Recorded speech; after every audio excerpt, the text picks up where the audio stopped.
Number 1. On a seemingly ordinary Monday morning, the tranquil halls of St. Bridget's School in Xenia, Ohio, were disrupted by the presence of an imposter. Reed Duran, a 35-year-old individual from Fairborn, cunningly deceived school staff by posing as a parent of a kindergarten student. However, his unusual behavior caught the attention of vigilant school personnel, leading them to swiftly contact the authorities and prevent a potentially tragic incident. I have a gentleman here that has trespassed into our school open house asking questions and claiming to be the parent of a daughter, and he is not. How do we know that he is not a parent? Because now I'm questioning him, and he's giving me names that is not a daughter. We have nobody here by that name. He gave us a different name, and now he's changing names. What transpired that day was a testament to the dedication and prompt action of the school staff and law enforcement, underscoring the importance of safeguarding our communities and protecting our most vulnerable.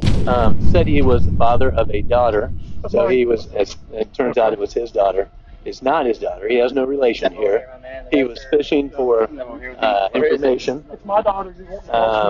and I became suspicious. During the subsequent investigation and interrogation, the shocking truth of Reed Duran's sinister plot unfolded. In a chilling confession, he openly admitted to planning the abduction of one of the unsuspecting children. His plan involved enticing a child outside, offering them candy laced with tranquilizers, and seizing the opportunity to abduct them while they were unconscious. The gravity of the situation became all too apparent. In an unexpected turn of events, as the detective meticulously gathered information, Reed Duran abruptly seized a moment of desperation. Seizing a pen within reach, he launched a sudden assault on the officer. Unit up here. Put your hands behind your back now. Okay. Stop. Put your hands behind your back now. Okay. You kidding me right now?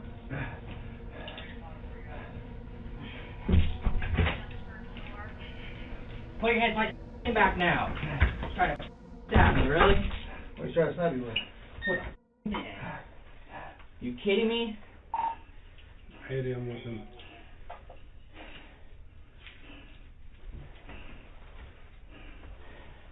Where was the pen at? No. It's right on the table. Right there. Yeah, no, I know where it is now, but was it on the table? However, the officer's years of training and honed reflexes kicked in, enabling him to deftly defend himself and quickly subdue the assailant. With remarkable composure, the officer managed to neutralize the threat and apprehend Reed Duran once again, ensuring the safety of all involved. Following the thwarted escape attempt, Reed Duran found himself facing the full force of the law. With charges of attempted kidnapping and assault, both serious felonies pending against him, the community could breathe a sigh of relief knowing that justice was being served. The trial proceedings would determine his guilt or innocence, and if convicted, Reed could potentially face a significant prison sentence of up to 30 years. The severity of the charges reflected the gravity of his intended actions and the potential harm he posed to innocent children. Although Reed faces a long time in prison, the next suspect on the list, Xavier Franklin, met an even worse fate. Number 2. On June 21st, Dallas police officers encountered 39-year-old Xavier Franklin in a routine traffic stop. During the traffic stop, officers initiated a conversation with Franklin, inquiring about his residence. The exchange revealed that Franklin hailed from Mississippi, but was currently residing in Texas. As officers discovered several outstanding warrants for his arrest, Franklin was subsequently taken into custody. Without incident, he was handcuffed and escorted to a squad car to be transported to the police station for further processing and questioning. Upon arriving at the police station, Franklin was escorted to an interrogation room where he was informed that he would soon be interviewed by a detective. As officials prepared for the interview, security cameras captured Franklin suddenly experiencing a bout of nausea and vomiting. The incident persisted for approximately 10 minutes, during which authorities provided Franklin with paper towels and a trash can to manage the situation. Concerns escalated when Franklin disclosed that he had vomited blood, signaling a potentially serious medical issue.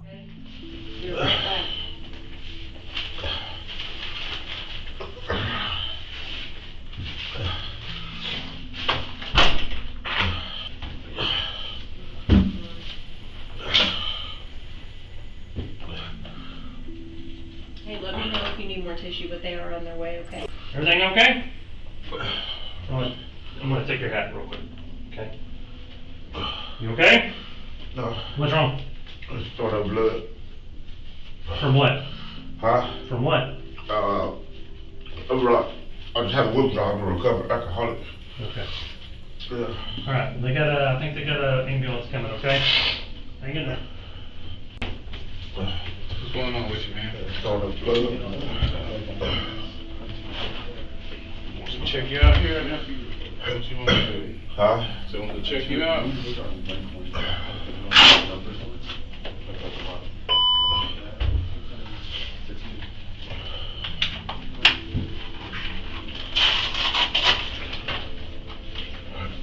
How long you been feeling bad? Early this morning. Early this morning? It's real still for me. What kind of medical problems you got? Pancreatitis. In response to Franklin's deteriorating condition, immediate measures were taken to address his medical needs. Officers promptly called for an ambulance, and medical personnel arrived at the scene. Franklin expressed his desire to be taken to the hospital, and arrangements were made to transport him for further evaluation and treatment. However, Franklin's health continued to decline, and as he struggled to walk out of the room, it became evident that his condition was rapidly deteriorating. Tragically, Xavier Franklin passed away later that evening at the hospital. As authorities begin their investigation, an autopsy has been scheduled to ascertain the cause of Franklin's untimely death. The focus of the inquiry will center on understanding the events leading up to his medical distress and determining whether any factors within the police custody environment may have contributed to this devastating outcome. The investigation aims to provide a comprehensive account of the circumstances surrounding Franklin's passing and offer clarity to his grieving family and the community at large. Where Franklin met his fate in an unfortunate manner, some criminals tried to escape the hammer of justice by attempting to flee. Number 3. Quantrell Schwartzlow found himself in a precarious situation after being implicated in a case involving the strangulation and assault of a girl. Unwilling to face the consequences of his alleged actions, Schwartzlow took drastic measures to evade law enforcement and the potential charges awaiting him. His motive to avoid conviction drove him to seek a means of escape, setting the stage for an audacious and daring act. With handcuffs serving as an unmistakable sign of his captivity, Schwartzlow recognized that time was of the essence. Seizing a fleeting opportunity, he managed to elude the grasp of his captors and break free. The sheer speed and agility displayed during his escape earned Schwartzlow a place in history, as he outmaneuvered the pursuing officers like no other before him. His evasive tactics propelled him into the realm of legends, albeit for a brief moment. Oh, no! F***ing way!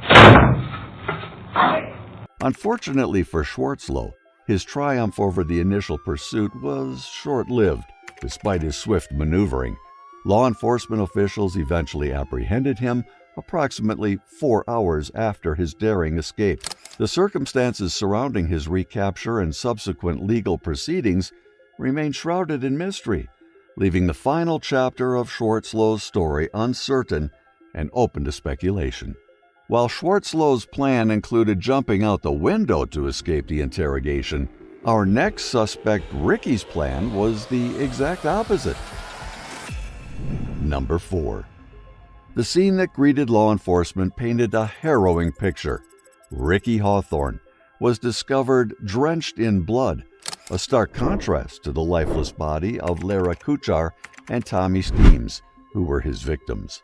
The brutality of Lara's assault was evident, and Ricky's presence at the scene, supported by DNA evidence, left investigators certain of his involvement. However, what transpired during Ricky's interrogation took an unexpected, rapid turn. Rather than attempting to elude justice or maintain his silence, Ricky Hawthorne chose a remarkably straightforward path. In a stunning admission, he readily confessed to the crimes, shattering any hopes of avoiding accountability. Without hesitation, Ricky acknowledged his guilt, leaving the interrogating officers momentarily taken aback. His anticipated confession shattered the interrogators' expectations and set in motion the unraveling of a twisted tale.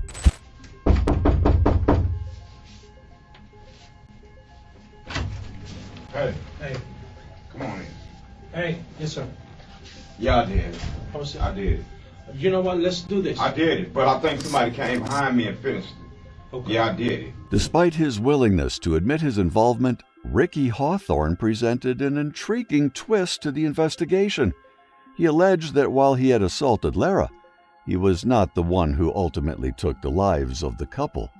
According to Ricky's account, another individual entered the scene and carried out the fatal acts.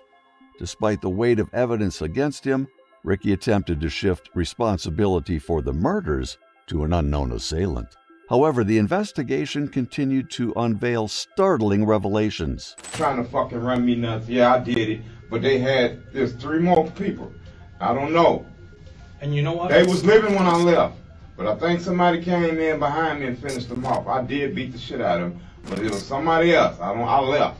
Okay. They was running me nuts with that spice shit, and I couldn't take it no longer. But I don't know who came behind me. Forensic analysis and expert examination quickly debunked Ricky's claims. It was determined that the injuries inflicted by Ricky himself had led to the deaths of Lara Kuchar and Tommy Schemes. Despite his assertions, the evidence conclusively pointed to Ricky as the perpetrator behind the heinous acts that claimed the couple's lives. The credibility of his allegations faltered in the face of undeniable facts, strengthening the case against him. While Ricky was extremely eager to confess to his crime, Desiree Strickland was just as hesitant. Number 5. In the chilling case that unfolded, a brutal murder committed with a machete sent shockwaves through the community. The victim, a 17-year-old named Jose Gordano, was found buried in a grave in Homestead, Florida. The nature of the crime sent ripples of fear and disbelief throughout the area, prompting a swift and thorough investigation by law enforcement. During the subsequent interrogation, Desiree Strickland, one of the suspects in the murder, became the focal point of intense questioning.